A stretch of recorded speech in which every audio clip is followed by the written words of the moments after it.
What's up, guys and gals? It's time for the latest chapter of Kengan Omega. Kengan Omega, chapter 271. Now, I have good news and I have bad news. I'll give you the bad news first, is that this is, as you guys can tell, not a live reaction. I was spoiled.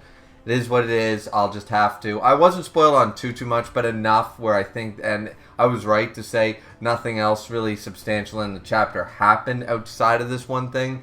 So I said, screw it, I read the chapter, and now I'll just have to be more careful on following Wednesdays. I knew better, it is what it is. The good news is that I fixed my aviators. Yay, see, they're working again, I mean, everyone, some people like the Oakleys better, you know, but, and of course they're more expensive, but, you know, I prefer my aviators. I don't know what it is. Maybe I'm just Top Gun obsessed, I don't know. Anyways, but moving on, I'm actually sort of glad.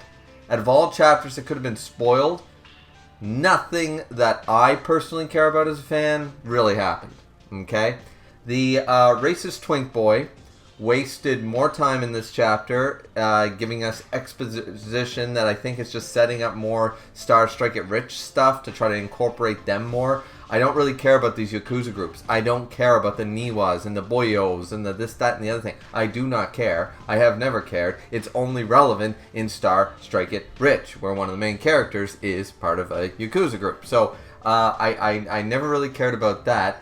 And once again, he's a racist twink boy, and he once again doubles down and racism again. So I was super glad when I was spoiled that Ramon kicked his ass. Just is doctor, we need a doctor in here, and shows up to his match against Roland Donner, you know. So the King of Purgatory is ready to face down against the one that everyone sort of expects out of the three new characters introduced in the real tournament. Everyone expects the most from Ramon Yuko. But suffice it to say that some people have theorized that it's the third Nico. Granted, he's a little old to be the third Nico because he looks closer to Mukaku's age than Tiger or real Nico. And third was around the same age by the looks of it. So, unlikely. I still think it's unlikely unless, you know, the years weren't kind to him, I guess. But anyways, yeah, so we're going to see what happens. That's all we did really in this chapter. We set up a bunch of useless stuff that's only really relevant to Star Strike It Rich, which, once again, good manga, and I will get around to starting to review those. Definitely, but I never cared about this character. I'm glad he got one shot, not once, but twice, and I'm happy to see that we're going to just jump out of the gate swinging with this fight. I'm curious as to how powerful Ramon is. Some of the art, I already saw people talking about it because I was spoiled, so I did check. Some people say that the art with him being all, your heart is evil, I can't wait to see, you know, and stuff like that. Like some of the more goofy, when he's trying to be intimidating and like crazy, you know, he's not very intimidating in that regard, that he looks kind of goofy and stuff, and I see it, I get it, but once again, I don't really have the super high expectations for the character, and this is once again coming from the guy who, even though I didn't like our racist number one here in the real tournament, I actually defended fight number 2 in one of my videos, the second fight in this real tournament, as even though the bounty hunter was one shot, and of course we can use that as a benchmark for basically nothing as a result, it doesn't actually make it a bad fight, and all it does is hype up Justin and, you know, that kind of idea. I went through that plenty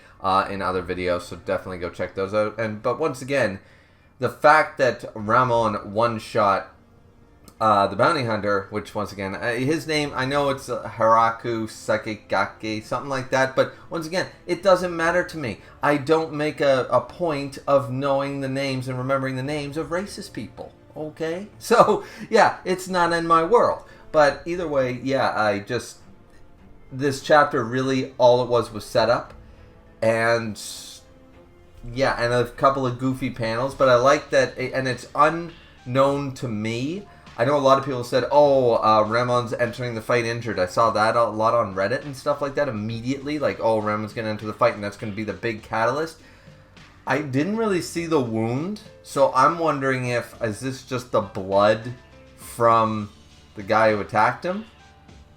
You know, he might be showing up there. That might not be an injury that he suffered. That could just be the blood of the bounty hunter who attacked him, and he's showing up like, all right, Mr. King of Purgatory, you're a martial artist, I'm a martial artist, let's fight. And he's all goofy smiles about it.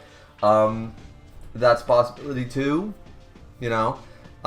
So he might not actually be injured entering this fight, because a lot of people already said, oh, we can already tell Roland's going to end the fight with, if you weren't injured on that arm, maybe you would have defeated me, or something. It's going to be like that. Potential, yes, but we still don't know where that blood's coming from. Is Ramon actually injured at all? He was just a little late to the arena, right? And our only evidence is blood. But if you look at Mr. Racist Twink on the floor, he is coated in his own blood. So that, and we never find out what his other ace in the hole is. It doesn't matter. This character's a bit of a wash. And once again, we cannot really gauge Ramon's martial ability right now, because once again, we've only had 2 showings from this character, and both times he was done, right?